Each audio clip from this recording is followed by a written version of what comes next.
જ્યારે મોટી ઉંમરની સ્ત્રી આકાશમાં ઉડવાનું ચાલુ કરે છે, સ્વતંત્રતાથી જીવે છે, ત્યારે લોકો વિચારે છે કે આને પાંખો આવે છે. અરે ભલા માણસ, પાંખો તો એને જન્મથી જ મળે છે, પણ એ સ્વ ઈચ્છાથી એને સંકેલીને બેઠી હતી. એને ગૃહસ્થીને કદી પિંજરું નથી ગણ્યું, માળો જ માન્યો છે. પોતાની પાંખોની હૂંફથી એને પરિવારને સેવ્યો છે. ક્યારેય ઉડવાની તમન્ના નથી કરી.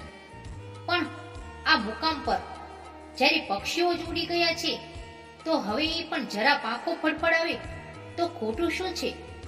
એને આકાશ નથી જોઈતું, એને ઉડીને ક્યાંય ચાલ્યા નથી જવું.